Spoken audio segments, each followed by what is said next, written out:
Assalamu alaikum wa rahmatullahi wa barakatuh. Like we said, sorry about the delay, brothers. We have the privilege today of having Brother Naveed with us today to do a lecture on the virtues and the seeking of Laylatul Qadr, inshallah. So without further ado, inshallah, we'll start the lecture straight.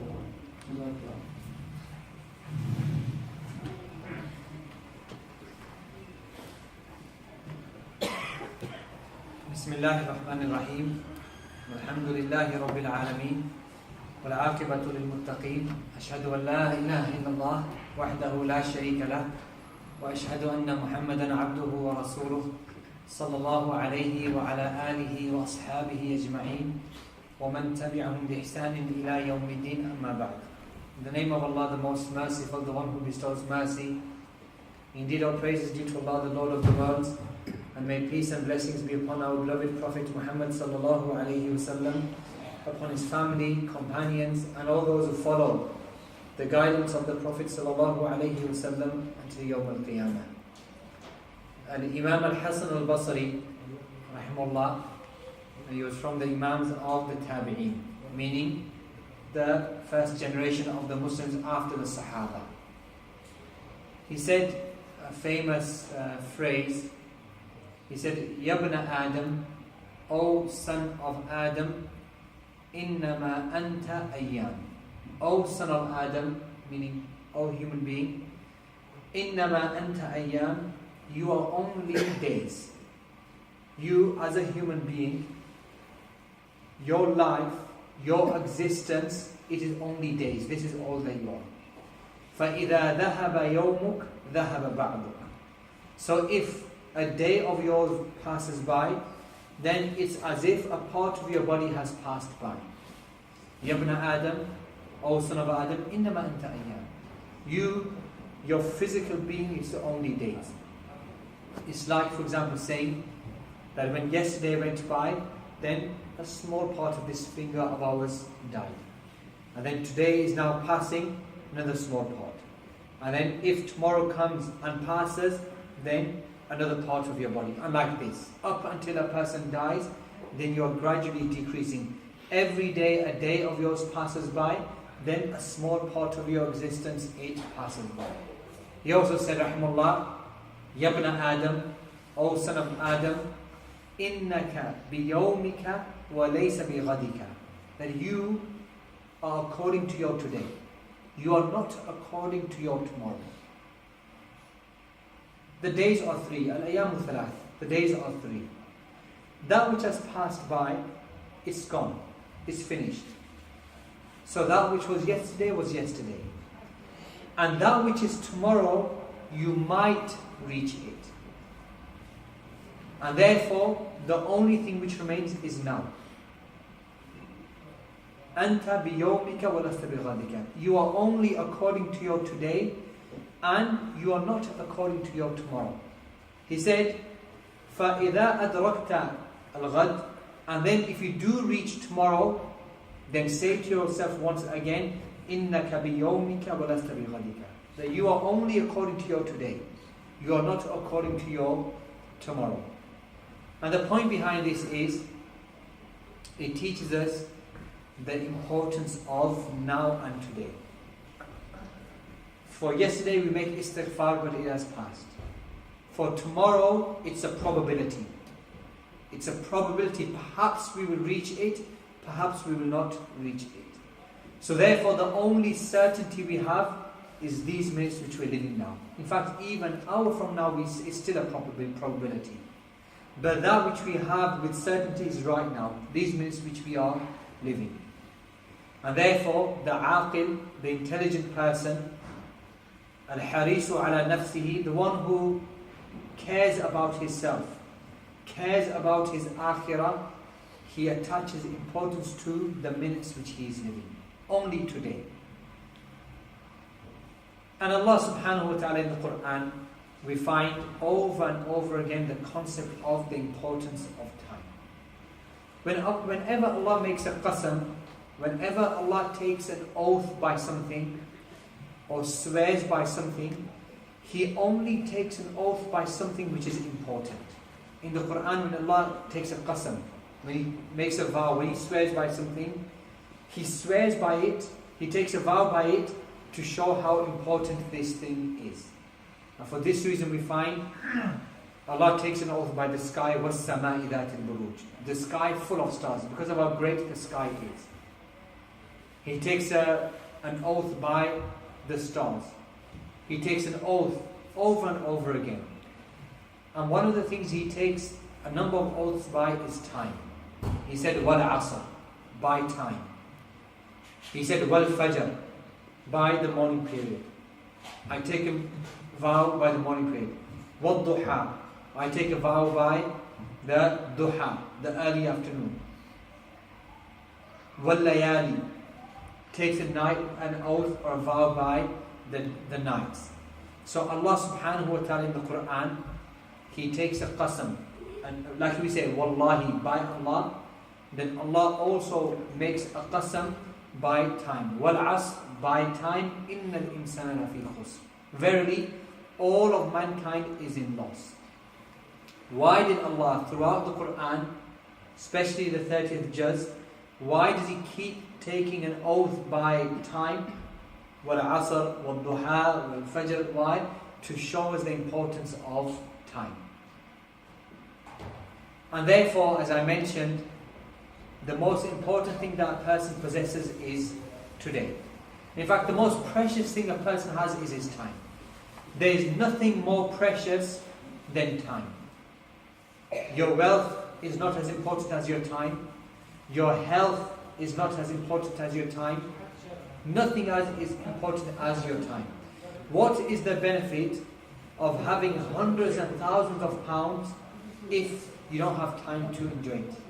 What is the point behind having good health if you don't have the time to enjoy that health? So everything after the ni'mah of Islam, it goes back to time. The most precious thing a person has is time. Today, you lose, for example, £100, £500, even £1,000. It's not a big deal. Because after a week, after a month, after 6 months, that £100, that £1,000, it will come back. In fact, there are people, businessmen, sometimes they lose £50,000 on a business, £100,000 on a business. Within a year, 2 years, they've made that money back. They've worked hard, they've made that money back. But time, you can never make back. The minutes which you have lost them. These last 5 minutes now, khalas, these 5 minutes will never ever come back. Not like money. In fact, even children, Qadr Allah, somebody loses a child, another one is born. You lose a relative, there's other relatives. But even your health, you become ill, then you become healthy. But time, it never comes back. So, the most precious thing which a person has with him is his time, meaning the days and the minutes that he is living. And Allah subhanahu wa ta'ala has honored us by giving us this time in which we are able to live in these precious days and nights. Al-Ashrul Awakhir, the last 10 nights of Ramadan. And they are the most virtuous nights of the whole year, without any difference. The ulama, they differed. Are the first 10 days of Dhul Hijjah better than the last 10 days of Ramadan? This is where there was ikhtilaf. Which is more virtuous? Because we know about the virtues of the last 10 days of Ramadan, but the Prophet ﷺ said, Inna ahabba al-a'mali ilallah, the most beloved actions to Allah are those actions which are done in the first 10 days of Ramadan. So what is greater, what is more rewarding? The first 10 days of Ramadan or the last 10 days of Ramadan or the first 10 days of Dhul Hijjah? Shaykh al-Islam ibn Taymiyyah rahimahullah, he says, Ayyamu Dhul Hijjah khayrun min ayyami al-ashr. That the first 10 days of Dhul Hijjah are better than the last 10 days of Ramadan. وَلَيَالِ al-ashr, and the last 10 nights of Ramadan أَفْضَلُ مِنْ لَيَالِ ذِي الْحِجَّةِ, are better than the first 10 nights of Dhul Hijjah. So the daytime of Dhul Hijjah is better than the daytime of the last 10 days of Ramadan. But the nights of the last 10 nights of Ramadan are better than the nights of Dhul Hijjah. And therefore, if the most precious thing which a person has is time, and the most precious of this time is today, your minutes which you are living, and then on top of this, Allah has honored you to spend your most precious time in the last 10 days of Ramadan and the last 10 nights of Ramadan, then we have to attach importance to it. And Allah subhanahu wa ta'ala, He has legislated for us to fast in Ramadan to build our taqwa. Because what happens? A person reads the Quran about taqwa, a person's iman goes high, and then slowly it weakens and weakens and weakens. And throughout the rest of the year, it weakens. Why? Because you're busy with your work and busy with your family. So Allah subhanahu wa ta'ala, from His wisdom, is that throughout the week and the year, there's certain times to increase your iman again. Every Friday a Jum'ah, every week a Jum'ah comes. You work and your iman goes down, and then that Jum'ah comes to build your iman again. Even in the day. You spend all of your day working, your iman goes down, and then there's the prayer in the morning, and the prayer in the afternoon, and the evening, and Maghrib and Isha, why? To boost your iman again. You go to the masjid, you turn to Allah, and your iman, it goes up. And similarly in the week, in Jum'ah. And also in the year, Ramadan. And even in a person's lifetime, the Umrah and the Hajj. And Allah subhanahu wa ta'ala, from His mercy, is that if you exploit your Ramadan, if you exploit the time you're in the masjid only, exploit your 5 daily prayers, just those 10 minutes when you're in the masjid. If you seize Ramadan just that month, from 360 days, just those 30 days, then everything which is in between, Allah forgives. The Prophet ﷺ said, As-salawatul khams wa Ramadan ila Ramadan kafaratun lima baynahum. That between the 5 daily prayers, there is an expiation. Between one Ramadan and the other Ramadan, the minor sins are forgiven. Between an Umrah to an Umrah and a Hajj to a Hajj and a Jum'ah to a Jum'ah, sins are forgiven. As long as a person seizes those times. So think about, you have 24 hours in the day. Much of that day is spent in sleeping and eating and drinking and working and chasing after the dunya, money, children, play, amusement in those 24 hours. And then in between all of that, for 10 minutes you go and pray Fajr. And maybe for 15 minutes, Dhuhr comes. From these 24 hours. And 10 minutes of Asr. And maybe 5-6 minutes of Maghrib. And so on and so forth. As long as you use those 10 minutes of Fajr and the 10 minutes of Dhuhr, then the mercy of Allah is that which is between those few minutes, Allah forgives the sins.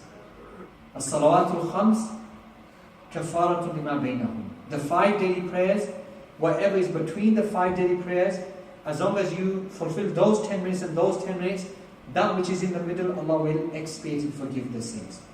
And same from Dhuhr to Asr. So how much time is there from Fajr to Dhuhr? Fajr is 10 minutes, then maybe 7, 8, 9, maybe 10 hours until Dhuhr comes. And then Dhuhr is another 10 minutes. So from those 7 hours or 10 hours, just the 10 minutes at the beginning and the 10 minutes at the time, Allah's mercy comes down, and those 10 hours in the middle, they are forgiven. And like this between Dhuhr and Asr. And Asr and Maghrib. Maghrib and Isha, then Isha to Fajr again. And like this, a Ramadan to a Ramadan. Just these 30 days, as long as you seize them and you exploit these 30 days, and then there's another 330 days now, in which your iman is going to go low. And maybe your taqwa is going to become weakened. And maybe you'll fall into things that in Ramadan you're not falling into. But when it comes to the next year, and you use those 30 days again, then everything in between, Allah's mercy is forgiving the minor sins. Kafaratul lima baynahum. An expiation of the minor daily sins which we do on a daily basis. And for every sin a person does, one bad deed is written. And for every good deed a person does, not one good deed is written, but it is multiplied from 10 to 700. The Prophet ﷺ, he said, Al-Hasanatu bi'ashri amthaliha ila 700 dhayf. That every good deed a person does, the minimum Allah multiplies it by is 10, minimum. Up to 700 times Allah multiplies a person's good deed. Look, إِذَا هَمَّ بِسَيِّئَةٍ وَعَمِلَ بِهَا كُتِبَتْ لَهُ سَيِّئَةٍ. The Prophet said, if a Muslim intends to do an evil deed, and then he does that evil deed, only one bad deed is written for him. But when it comes to a person doing the good deeds, the asl is, you do one bad deed, one bad is written for you. You do something good, one good is written for you. But Allah from His mercy, He said, you do one bad deed, only one is written for you. You do a good deed, 10 are written for you. Up to 700 times. And this is all of the other actions outside of Ramadan. And then after this, the Prophet said, in this hadith Qudsi, that Allah says, إِلَّا الصَّوْمْ فَإِنَّهُ لِي وَأَنَا أَجْزِي بِهِ. Accept fasting. Because fasting is for me, and I will reward it. When it came to the other actions, Allah said, He multiplies them 10 times to 700 times. When it came to fasting, illa sawm said, not a sawm. Fasting doesn't enter into this. Everything else we multiply 10 to 700, fasting is more than 700. And this is fasting outside of Ramadan. So how about fasting inside of Ramadan? How many do you think it is? Then how about fasting inside the last 10 nights of Ramadan? It's multiplied even more. And then how about if your fast, which has already been multiplied more than 700 times, so many more, it coincides with Laylatul Qadr. And Laylatul Qadr, وَمَا أَدْرَاكَ مَا Laylatul Qadr. And what will make you know regarding Laylatul Qadr? خَيْرٌ مِّنْ أَلْفِ شَهْرٍ. Better than 1,000 months. Does anybody know 1,000 months? I don't know how many years this is. Has anybody come across it? 83 years and 4 months. 83 years and 4 months. Yeah. If a person gives a single pound on that night, then it's as if he has given 83 years and 4 months of giving a single pound. If a person prays a single rak'ah on that night, then it's as if he has prayed 83 years of rak'at and 4 months. A single ayah, 83 years and 4 months. A single act of charity, a smile, a khidmah lil walidain, being good to your parents, anything which is done on that night, it's worth 83 years and 4 months of doing that good deed. And this is the virtue of Allah subhanahu wa ta'ala. This is how kind Allah is. Sometimes, subhanAllah, the error that the khatib makes, or the error that the imam makes, is his lecture and his sermon is always tarheeb, always bring fear in the people. Always, this is the punishment, this is the punishment, this is the difficulty, this is what you have to strive. And yet the Quran came with at-targheeb wa tarheeb. The Quran came with mentioning the rewards, mentioning the mercy, mentioning the blessings of Allah, so you desire it, as well as mentioning the punishment so a person stays away from it. So look at this targheeb, look at this great reward of Allah. When a bad deed is done, if it is done, only one bad deed is written. When a good deed is done, it is multiplied minimum 10 times to 700 times. Then multiplied even more if it is fasting. Then multiplied even more if the fasting is in Ramadan. Then multiplied even more if it is in the last 10 nights of Ramadan. Then multiplied even more if it is Laylatul Qadr. وَرَحْمَتِي وَسِعَتْ كُلَّ شَيْءٍ. And Allah says, my mercy, it is greater than everything. وَرَحْمَتِي سَبَقَتْ غَضَبِي. And in the Hadith al-Qudsi, my mercy comes much before my anger. My mercy, my rahmah, it precedes my anger. Is there a name of Allah called Ghadban? No. Ghadban means anger. Is one of the names of Allah Ghadban, the angry one? No. But do we have names of Allah Rahman and Rahim and Ra'uf and Tawwab and Ghafoor and Latif? Over and over again we find these beautiful names of Allah, showing us that the asl of Islam is Rahmah. The asl of Islam, it is mercy. And even that bad deed that a person did do, and only one bad deed was written for him, even then, Tawbah remains open, Istighfar remains open. In fact, Saghira, a minor sin which a person did, even if you didn't make Istighfar for it, then perhaps Allah will forgive it. How? Firstly, by doing a good deed. The Prophet ﷺ, he advised Mu'adh ibn Jabal radiallahu anhu, he said, Ittaqillah haythu ma kunt. Fear Allah wherever you may be.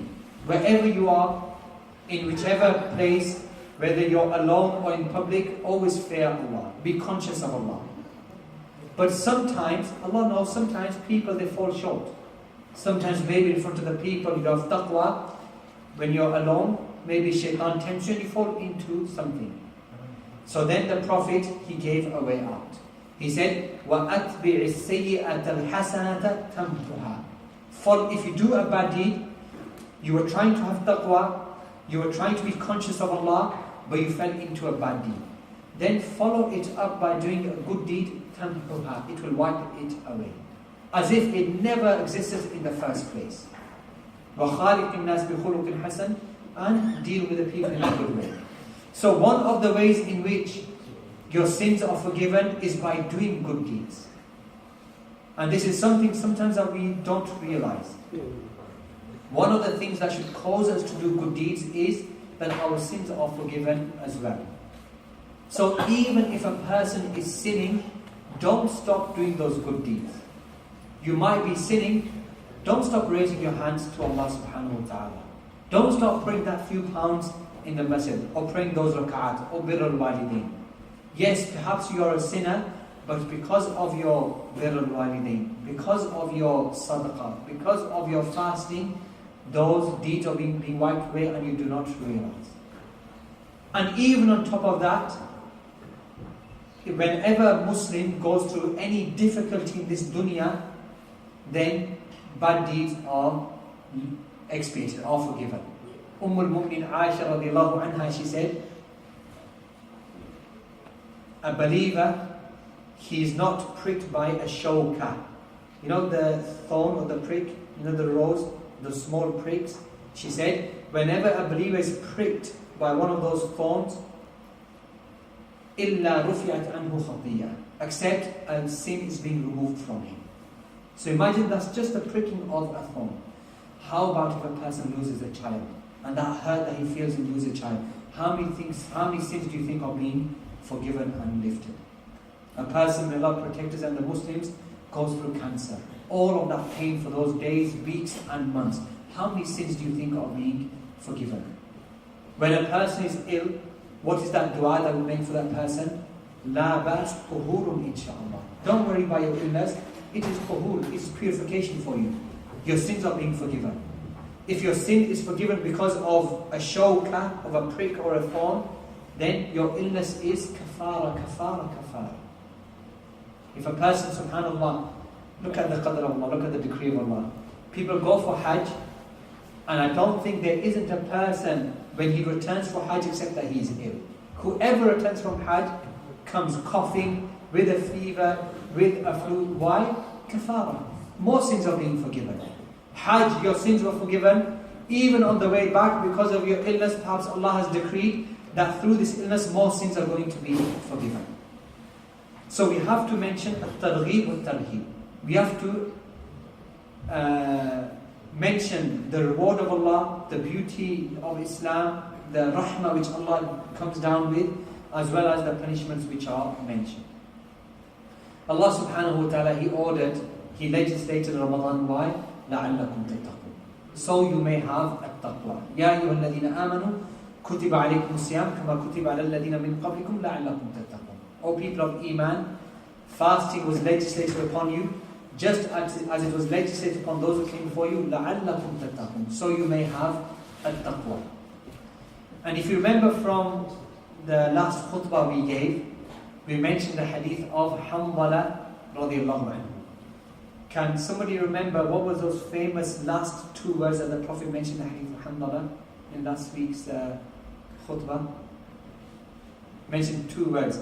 Remember Hanbala, Abu Bakr radiallahu anhu met him in Sahih Muslim, hadith Sahih Muslim, and Abu Bakr radiallahu anhu said to him, كيف أنت يا حنظلة? How are you today, Hanbala? And Hanbala said, نافق حنظلة. Hanbala has become a munafiq. And then they went to the Prophet.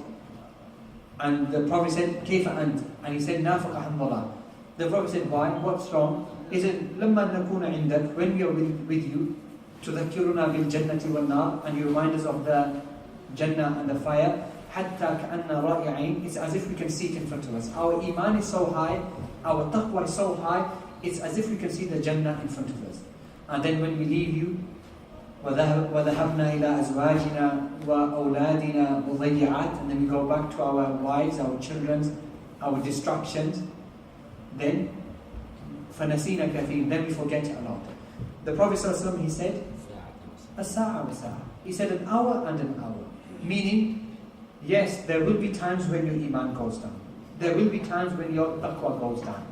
But then there is also the other time, when your iman should go up, when your taqwa should go up.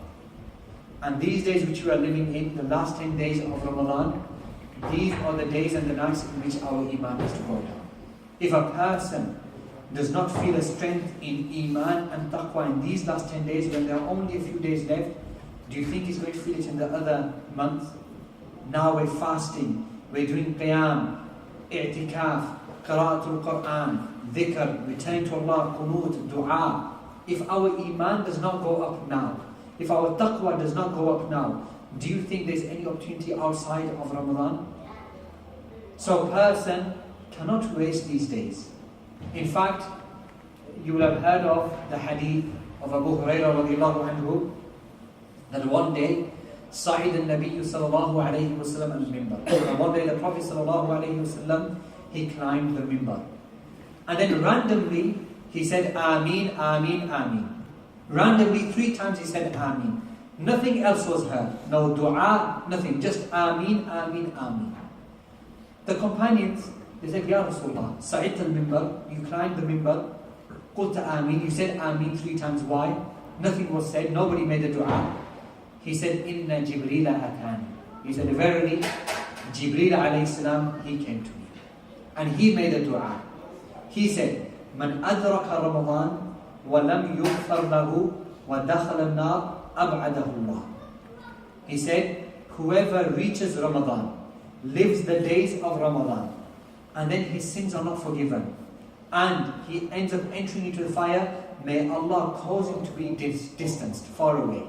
And then Jibreel alayhi salam said, Ameen. Then Jibreel alayhi salam, he said, Man adraka walidayhi, aw ahadihima fi kibarihima. Whoever lives with his parents, both of them or one of them, whilst they are old in age, walam yughfar lahu, and his sins are not forgiven, and he enters the fire, ab'adahu Allah min, then let Allah distance him. The Prophet said, Amen. And then Jibreel alayhi salam said, وَمَنْ ذُكِرْتُ عِنْدَهُ وَلَمْ يُصَلِّ عَلَيَّ. Whoever, my name was mentioned in front of a person, and he did not send as-salatu was-salam alayya, say sallallahu alayhi wa sallam, and therefore his sins were not forgiven, then may Allah cause him to be distanced. And the Prophet said, Ameen. The point behind this hadith is that Allah honors you to live in Ramadan in which the doors of Jannah are being opened for you, and the doors of Jahannam are being closed, and the shayateen are being locked away. The last 10 nights of Ramadan, in which there is Laylatul Qadr, even the angels, they come down, and even Jibreel, Ruh, comes down with the permission of his Lord. Why do the angels come down?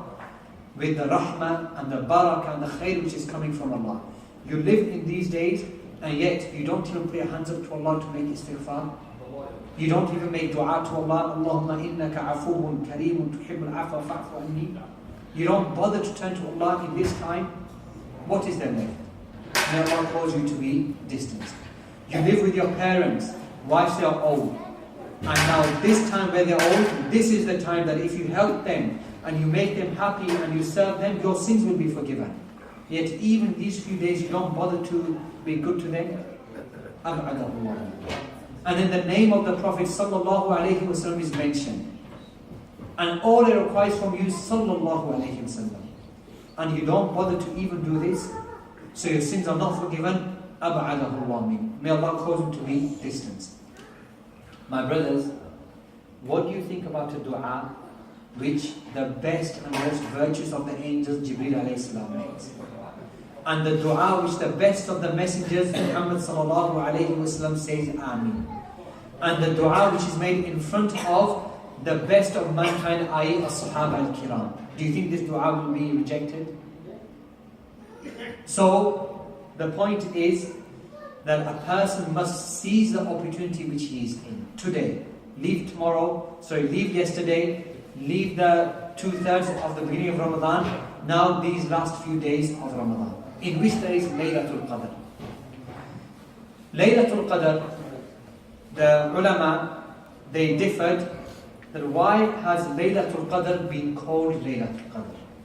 Allah said in the Quran, Inna anzalnahu fi Laylatul Qadr. Verily we have revealed it in Laylatul Qadr. Ulama mentioned that Laylatul Qadr, it has three meanings. Laylatul Qadr, يعني Laylatul Sharaf. Because in the Arabic language, I think even in Urdu they say something has a Qadr, meaning something has a Sharaf. Something has a status, something has an honor, something a high status. So Laylatul Qadr is called Laylatul Qadr because it is a night which has a great honor and a status with Allah and with the Muslims. This is one explanation. The second explanation of Laylatul Qadr is because there is the taqdeer in it, meaning the decree of the year, it is written in Laylatul Qadr. So Laylatul Qadr meaning the night of the decree. And then the third reason why Laylatul Qadr is called Laylatul Qadr, لأن الأعمال فيها, because the actions which are done in Laylatul Qadr, لها قدر عند الله. It has a great status with Allah subhanahu wa ta'ala. And perhaps all these three meanings are correct. So Laylatul Qadr is Qadr because it is Laylatul Sharaf, and also because the taqdeer, the decrees written in it of the year, and also because the actions which are done on this day, they have a qadr or a great position and status with Allah subhanahu wa ta'ala. And Allah said regarding it, or Laylatul Qadr, it has two names in the Quran. Laylatul Qadr and Laylatul Mubarakah. Both of these are names of Laylatul Qadr. Because in one ayah, Allah said, Inna anzalnahu fi Laylatul Qadr. Verily we have revealed it in Laylatul Qadr. And in another ayah, Allah said, Inna anzalnahu fi Laylatin Mubarakah. Verily we have revealed it on Laylatul Mubarakah, the blessed night. These are the two names of Laylatul Qadr. Laylatul Qadr or Laylatul Mubarakah. Inna anzalna, we have revealed it, meaning the Quran. But as all of you know, the Quran, it was revealed in the 23 years of the life of the Prophet ﷺ. Bit by bit, ayat at a time, throughout those 23 years they used to be revealed. So what is the meaning of we revealed it on Laylatul Qadr? This dhamir, it refers to the Quran. The Mufassirun and the ulama, they mention that the beginning of al-Wahy, it began with Laylatul Qadr. Iqra bismi rabbika alladhi khalaq. This ayah, it was revealed on Laylatul Qadr. Inna anzalnahu fi Laylatul Qadr, ay bada'na nuzulahu fi Laylatul Qadr. That we began the revelation of the Quran on Laylatul Qadr. And then Allah says, وَمَا أَدْرَكَ مَا لَيْلَةُ الْقَدْرِ. What will make you know what is Laylatul Qadr? He said, Laylatul Qadr خَيْرٌ مِنْ أَلْفِ شَهْرٍ. It is a night which is better than 1,000 months. Meaning 83 years and 4 months of actions. The Prophet ﷺ, initially, he used to make i'tikaf in the middle of Ramadan. He never used to make i'tikaf in the last 10 days of Ramadan. Abu Sa'id al-Khudri radiallahu anhu, he narrates the hadith in Sahih Bukhari and Muslim. He said, أن رسول الله صلى الله عليه وسلم كان يعتكف في العشر الأوسط من رمضان. Now the Prophet صلى الله عليه وسلم, initially, he used to make i'tikaf in the 10 middle days of Ramadan. Meaning, from the 10th night to the 20th night, this was how the i'tikaf used to be made. And this was every year. Every year the Prophet used to make i'tikaf in the 10 middle nights of Ramadan. And then one day in Ramadan, إذا كانت Laylatul 21, on the 21st night of Ramadan, the Prophet said, من اعتكف معي فليعتكف في العشر الأواخر. Whoever was making i'tikaf with me in the middle of Ramadan, then let him make i'tikaf with me in the last 10 nights of Ramadan. فقد أريت هذه الليلة ثم أنسيتها. Because Allah showed me the night Laylatul Qadr in a dream, and then He made me forget when this day was. But He showed him that it would be in the last 10 nights of Ramadan. So when this dream came to the Prophet ﷺ that Laylatul Qadr is in the last 10 nights of Ramadan, then the Prophet changed. Then he stopped making i'tikaf in the middle of Ramadan, and then he used to always make i'tikaf in the last 10 nights of Ramadan. And this teaches us that al-i'tikaf, meaning a person remaining in the masjid, this isn't the hadaf, this isn't the objective. This is only a wasila. This is only an avenue. A person remaining in the masjid making i'tikaf, this is not the objective. This is only a wasila, this is only an avenue. It is an avenue for a person to coincide with Laylatul Qadr. Why do people make i'tikaf? Why do people spend more time in the masjid? So hopefully they can coincide with Laylatul Qadr. And Ibn Qayyim rahimahullah, he has some very beautiful words regarding i'tikaf and what is the true meaning of al-i'tikaf. He said, إنما شرع الاعتكاف الذي مقصوده وروحه. He said, al-i'tikaf, it has only been legislated, and the objective of i'tikaf and the ruh, the soul of i'tikaf, it is what? عكوف القلب على الله تعالى. It is the heart making i'tikaf with Allah subhanahu wa ta'ala. When we say i'tikaf, we think the body going to the masjid. Ibn Qayyim says, no. This isn't the objective of i'tikaf. The objective of i'tikaf isn't the body making i'tikaf, it is عكوف القلب. It is the heart making i'tikaf with Allah subhanahu wa ta'ala. بحيث يسير ذكره والإقبال عليه في محل هموم القلب وخطراته. So much so that when a person's heart is making i'tikaf with Allah, then the thoughts of a person and the anxieties of the heart and the feelings and the khatarat, the thoughts that a person have, it's all about Allah subhanahu wa ta'ala. A person comes into the masjid, so he distances himself from his work and his money and his bills and his family and his children, so much so that now his heart is making i'tikaf with Allah subhanahu wa ta'ala.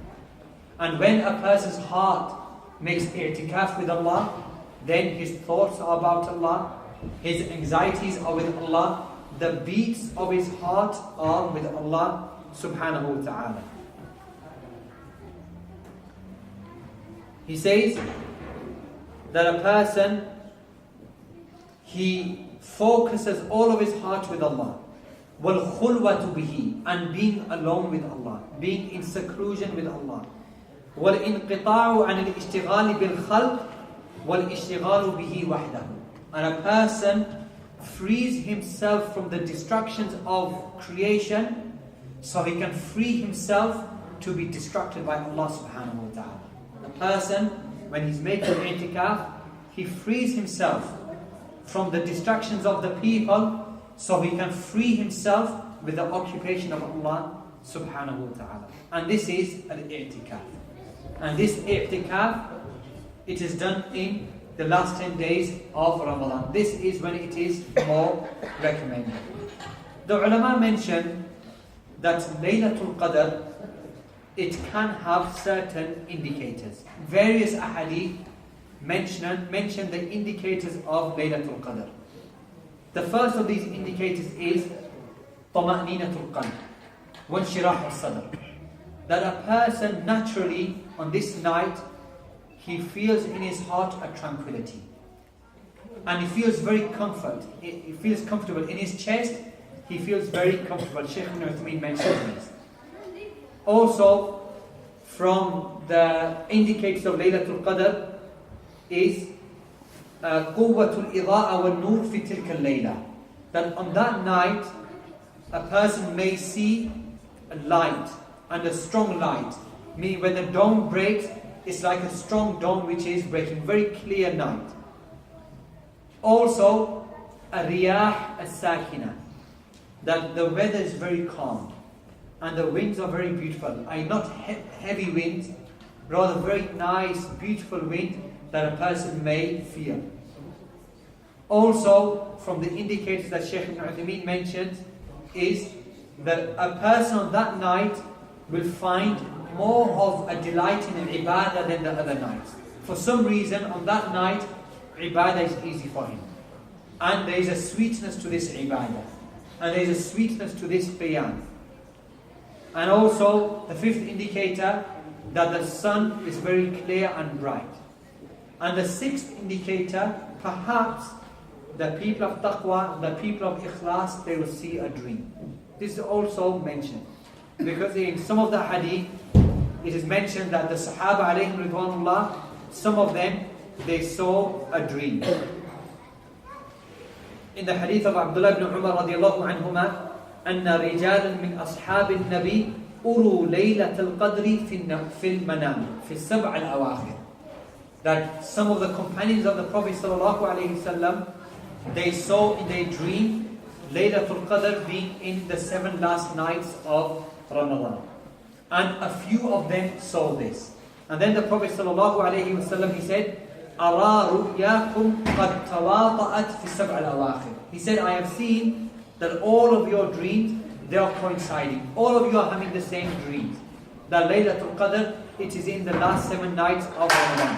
فَمَنْ كَانَ مِنْكُمْ مُتَحَرِّيهَا فَلْيَتَحَرَّهَا فِي السَّبْعِ الْأَوَاخِرِ. So whoever wants to go out and seek Laylatul Qadr and want Laylatul Qadr and chase Laylatul Qadr, then let him chase it in the last 7 nights of Ramadan. So this is also a possible indicator that the people of ikhlas, the people of tawheed, the people of taqwa, perhaps they will have a dream that Laylatul Qadr was on a particular night. These are some of the indicators of Laylatul Qadr. But Allah subhanahu wa ta'ala, from His wisdom, is He made the Prophet forget when Laylatul Qadr is. Initially He showed him a dream, and then He made him forget that dream. So Laylatul Qadr, it remains ambiguous in all of the last 10 nights of Ramadan. And what is the wisdom behind this? The wording of the hadith, فَلْيَتَحَرِّيهَا. Go out and seek it. So if you worship Allah in all of the last 10 nights, and you try hard in all of the last 10 nights, then bi-idhnillah, you will coincide with Laylatul Qadr. But if it was said to us, Laylatul Qadr is on this night, what would the people do? They would leave all of the other night, and just on that night they would come to the masjid and pray therein. But no, Allah subhanahu wa ta'ala left it ambiguous, so we concentrate on all of these last 10 nights. Even if a person didn't coincide with Laylatul Qadr, he still has 10 amazing nights of ibadah and qiyam and siyam and tilawah and so on and so forth. And Laylatul Qadr, it has many virtues. From the virtues of Laylatul Qadr is that the Quran, Allah decreed that the Quran begins with it. From the virtues of Laylatul Qadr, it is Laylatul Mubarakah. It is a blessed night. Also, that the decree of the year, it is written on this night. And that the ibadah which is done on this night, it is magnified a lot. And also that تَتَنَزَّلُ فِيهِ الْمَلَائِكَةِ. that the angels come down and the Ruh and Jibreel alayhi salam, he comes down on this night with blessings from Allah and with goodness and mercy from Allah subhanahu wa ta'ala. Jibreel alayhi salam, he used to only come down for al-wahi. And apart from the wahi, he did not used to come down. And now he does not come down to the earth. And Allah made an exception. That on Laylatul Qadr, even Jibreel alayhi salam will come down upon the earth to bring the glad tidings and the blessings and the mercy of Allah subhanahu wa ta'ala. So the one who doesn't seize these last 10 nights, maybe he will enter into that hadith, Ab'adahullah, the hadith of Jibreel. May Allah cause him to be distanced. There's only 5 or 6 days, 4 or 5 nights which are left from Ramadan. And perhaps Laylatul Qadr is in one of these nights. And you don't bother coming to the masjid, you don't bother making istighfar. If you can't make istighfar now, if you don't have taqwa now, when are you going to have a taqwa? If your iman does not increase now, when is your iman going to increase? If you don't pray Qiyamul Layl now, in which nights are you going to pray Qiyamul Layl? For this reason, Jibreel alayhi salam said, Ab'adahu Allah min. And then the final thing, my brothers, is there are various narrations about when Laylatul Qadr is. Some of the narrations mention the 21st night of Ramadan. Some of the narrations, they mention the 27th night of Ramadan. Some of the narrations, they mention the last 10 nights of Ramadan. Some of the narrations mention the last 7 nights of Ramadan. Some of the riwayat, they mention the last odd nights of Ramadan, and so on and so forth. Al-Hafiz Ibn Hajar, he said that there are over 40 different opinions. Al-Imam Ahmad, he said, لَعَلَّ أَرْجَحُهَا لَيْلَةَ سَابِعِ وَالْعِشْرِينَ. He said perhaps the most correct opinion is that it is the 27th night. But if we take all of these narrations, how should a Muslim interact with these different narrations? The ulama mention that how a person implements all of these narrations, these 40 different opinions, is that firstly, a person tries hard in all of Ramadan. In all of Ramadan, a person tries hard with IBAN and istighfar.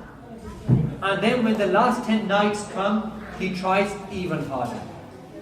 And then when the last 7 nights come, tries even harder. And then in the odd nights, he tries even harder. And then on the 21st night, he strives even more. And then on the 27th night, he strives even more. And so, bi-idhnillah, all of Ramadan is filled with goodness. So the beginning of Ramadan is good because he was trying hard. And then the last 10 nights, and then the last 7 nights, and then the last odd nights, and then the 21st and the 27th. And by a person doing this, then he has fulfilled all of the narrations.